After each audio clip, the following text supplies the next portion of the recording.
So author পেজটা তৈরি করার পরে আমরা দেখতে পাচ্ছি আমাদের এখানে আসছে ইন্টারনাল সার্ভার ইরর। এটা আসাই স্বাভাবিক, এটা অস্বাভাবিক কিছু না, কারণ আমাদের এখানে অথর নামের কোনো একটা কিছু এক্সপেক্ট করছে, অথর নামের একটা অবজেক্ট এক্সপেক্ট করছে, যে অবজেক্ট আমরা প্রোভাইড করতে পারছি না। এবার আমরা অথরের কন্ট্রোলারের কাছে চলে যাব এবং অথরকে খুঁজে বের করার চেষ্টা করব। ওকে, তাহলে অ্যাট ফার্স্ট আমরা আইডিটাকে রিস্ট্রাকচার করব। এখান থেকে কি বলছে, এটা user ID. Okay, let user ID is equal to require, not require, request dot params dot user ID. Okay, এই ইউজার আইডি দ্বারা আমরা ইউজারটাকে খুঁজে বের করার চেষ্টা করব এবং সেটা অ্যাসিনক্রোনাস কাজ, দ্যাটস ওয়াই আমরা ট্রাই ক্যাচ ব্লক নিয়ে কাজ করব। ট্রাই ক্যাচ উইথ ই এবং এখানে নেক্সট উইথ ই।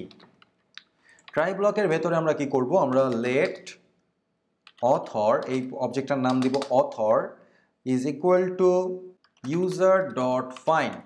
আমরা ইউজারকে খুঁজে বের করার চেষ্টা করছি, দ্যাটস মিন আমাদের ইউজার মডেলটা দরকার। Const user is equal to require, user আছে এক লেভেল আপ মডেলসের ভেতরে, ইউজার মডেল। ওকে, তো এখান থেকে আমরা ইউজারকে ফাইন্ড করব। ইউজারকে ফাইন্ড করতে পারলেই তাকে পপুলেট করলে তার ভেতরকার প্রপার্টিগুলো আমরা পেয়ে যাব।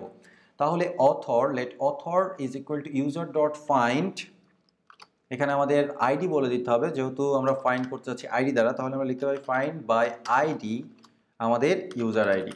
ওকে, আমাদের ইউজার আইডি দ্বারা আমরা ফাইন্ড করলাম। এখন ফাইন্ড করার পরের কাজটা কি, আমরা নর্মালি এভাবে ফাইন্ড করতে পারি না, অবশ্যই আমাদের এখানে ওয়েট দিতে হবে। ওকে, সো নর্মালি আমরা এভাবে ফাইন্ড করলে চলবে না, আমাদের এখানে পপুলেট করতে হবে। কি কি পপুলেট করতে হবে খেয়াল করে দেখেন। আমরা প্রথমে পপুলেট করব ইউজারের প্রোফাইল। ইউজারের প্রোফাইলটা পুরোপুরি আমরা পপুলেট করতে যাচ্ছি, কোনো কিছু বাদ যাবে না। ওকে, ইউজারের প্রোফাইলটা পপুলেট হয়ে গেল। এখন এই প্রোফাইলের ভেতরেও আমাদের আরও কিছু পপুলেট করার দরকার হতে পারে, তাই না? এই প্রোফাইলের ভেতর থেকে আমাদের পপুলেট করতে হবে, কি পপুলেট করতে হবে, প্রোফাইলের ভেতর থেকে পোস্টের অ্যারেটাকে পপুলেট করতে হবে। সো ইন দ্যাট কেস আবারও আমরা লিখবো populate, not like that, profile, sorry এখানে আমাদের প্যাথ বলে দিতে হবে, প্যাথ, এখানে আমরা বলবো প্রোফাইল, দেন আমরা বলবো সিলেক্ট, সিলেক্ট এভরিথিং, সিলেক্ট আসলে আমাদের এখানে অ্যাকচুয়ালি আমাদের এখানে বলতে হবে select, not like that, select post. এইবার আমরা পোস্টটাকে পপুলেট করব, পপুলেট প্যাথ পোস্টস। ওকে, তো পোস্টগুলোকেও আমরা পপুলেট করলাম। এখন আমরা দেখতে চাচ্ছি এই অথর অবজেক্টের ভেতরে আসে কি কি অ্যাকচুয়ালি। তাহলে কনসোল ডট লগ অথর, এবং এখান থেকে আমরা টাইটেল আর ফ্ল্যাশ মেসেজের সাথে সাথে অথরকেও পাঠিয়ে দিব। ওকে, দ্যাটস অল। তো এবার আমরা সেভ করি, সেভ করে এই পেজটাকে একটা রিফ্রেশ করি, দেখি এবার কোনো ইরোর আছে কিনা, ইন্টারনাল সার্ভার ইরোর। মনে হচ্ছে এবারও ইন্টারনাল সার্ভার ইরোর আছে, সেটা হচ্ছে ওরে বাবা, কত কিছু বের করে নিয়ে চলে এসছে।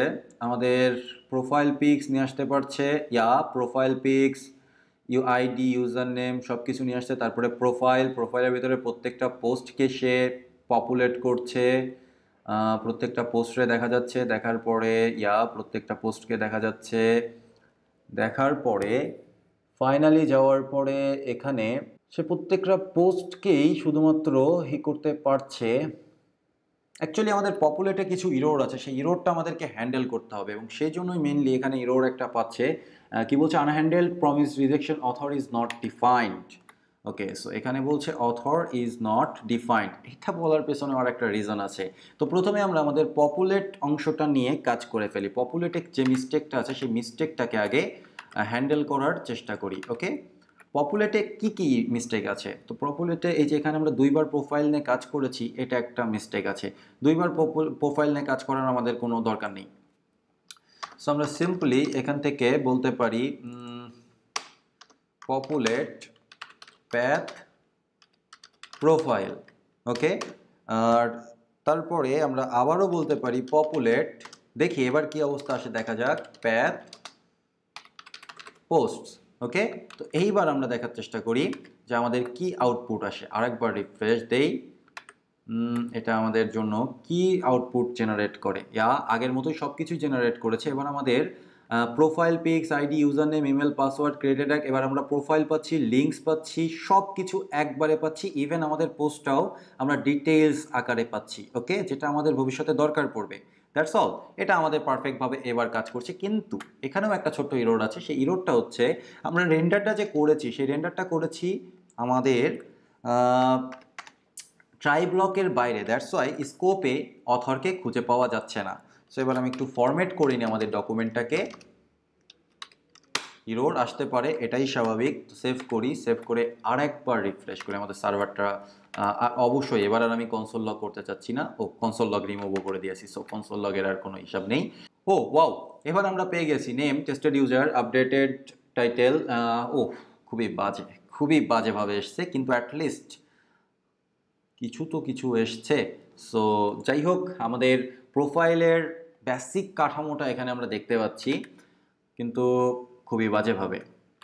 ওকে, সো এবার আমরা ফ্রন্ট এন্ড নিয়ে কাজ করি, সিঙ্গেল পেজ না, অথর পেজ নিয়ে। ফার্স্ট অফ অল এগুলো প্রত্যেকটাকে প্যারাগ্রাফ ট্যাগের ভেতরে রাখতে হবে, না হলে দেখতে সুন্দর লাগবে না। P tag paste, P tag paste, P tag paste. আর তারপরে এখানে অবশ্যই আমি একটা টেক্সট দিব, যে টেক্সটটা দিব হচ্ছে, এটাও পি ট্যাগের ভেতরে না, এটা পি ট্যাগের ভেতরে দিব না, এটা দিব হচ্ছে normally social links. Okay, that's all. এবং এখানে আমরা যে কাজটা করব সেটা হচ্ছে একটা মার্জিন লিঙ্কস দিব, ক্লাস mx3। সেভ করি, সেভ করে এবার একটা রিফ্রেশ দিয়ে দেখার চেষ্টা করি অ্যাটলিস্ট বেটারভাবে আসে কিনা। কুল, বাট এখানে বায়োর পরে ইন্টার হওয়ার পরে কেন এটা আসছে সেটা আমি এখনো জানি না, সেটা আমাদেরকে চেক করতে হবে। বায়োর পাশাপাশি আসবে, এটাই স্বাভাবিক, বাট এটা নিচে চলে এসছে এবং পাশাপাশি আসলে খুব একটা ভালোও লাগছে না। সো আমরা যেটা করব সেটা হচ্ছে ক্লাস, এখান থেকে ডিপ্লেক্স ক্লাসটাকে অফ করে দিব, এটার আমাদের কোনো দরকার নেই। বায়োতে প্রবলেম ছিল, বায়োর প্রবলেম, ও আচ্ছা, এখানে একটা এক্সট্রা পি ট্যাগ দেওয়া ছিল, দ্যাটস ওয়াই বায়োতে প্রবলেম তৈরি হয়েছে। আর বাকি সব কিছু ঠিকই থাকার কথা। একটা রিফ্রেশ দিয়ে দেখি। এই ক্ষেত্রে আর আমাদের এখানকার MX3 ক্লাস্টার কোনো দরকার নেই। যাই হোক, আমি ডিজাইন নিয়ে খুব একটা কাজ করছি না, ডিজাইন খুব সিম্পল রাখার চেষ্টা করছি। আপনারা মূলত ডিজাইনটা নিয়ে কাজ করবেন এবং সুন্দরভাবে ডিজাইনটা তৈরি করবেন। এটা হচ্ছে আমাদের প্রত্যেকটা ইউজারের বায়ো। ওকে, সো তার প্রোফাইল পিক্স, তার নেম, তার সোশ্যাল লিঙ্কস, আমি যদি কোনোটাতে ক্লিক করি সেটা নতুন পেজে, তার পেজে চলে যাবে, যদিও সেটা খুঁজে পাবে না। তো আপনি আপনার মন মতো করে সুন্দর করে কালারফুলভাবে জিনিসগুলো করবেন। ইভেন আপনাদের জন্য একটা টাস্ক থাকবে, যেই টাস্কটা আমি এখানে কমপ্লিট করব না। যদি আপনারা না করতে পারেন সেই ক্ষেত্রে আমাকে ডিসকাশন বক্সে জানাবেন অথবা আমাদের গ্রুপে জানাবেন, তাহলে আমি আপনাদেরকে হেল্প করব পার্সোনালি। বাট আমি চাচ্ছি এটা আপনারা নিজেরা করেন। সেটা হচ্ছে আমাদের বর্তমানে অথরের ভেতরকার পোস্টগুলো সুন্দরভাবে এখানে আসছে, কিন্তু তো আমি চাচ্ছি এখানে লিস্ট করে দেখাতে সুন্দরভাবে যে আমাদের এই অথরের কি কি পোস্ট আছে। ওকে, কি কি পোস্ট সে তৈরি করেছে, সমস্ত পোস্টগুলোকে আমরা এখানে দেখতে চাচ্ছি। ক্লাস কার্ড বডি, এবং এটা করা খুব বেশি কষ্টের কিছু না, কারণ আমাদের কাছে পোস্ট রিলেটেড সমস্ত ডেটা রয়েছে, কারণ আমরা পপুলেট করেছি, পারফেক্টলি আমরা পপুলেট করেছি। দ্যাটস ওয়াই আমাদের কাছে পোস্ট রিলেটেড ডেটাগুলো রয়েছে। জাস্ট আমরা ড্যাশবোর্ডে যেরকম আকারে পাশাপাশি অনেকগুলো পোস্টকে শো করেছিলাম, ঠিক তেমনি ইমেজ এবং টাইটেল সহকারে এখানে এই ইউজারের রিলেটেড পোস্টগুলোকে আমরা এখানে শো করতে চাচ্ছি। সেটা আপনাদের দায়িত্ব, আপনারা করবেন। ওকে, তাহলে আর কি, তাহলে আমাদের এই চ্যাপ্টার এখানেই শেষ হচ্ছে, আমাদের যেহেতু আর কোনো কাজ নেই অথর রিলেটেড। দেখা হচ্ছে পরবর্তী চ্যাপ্টারে।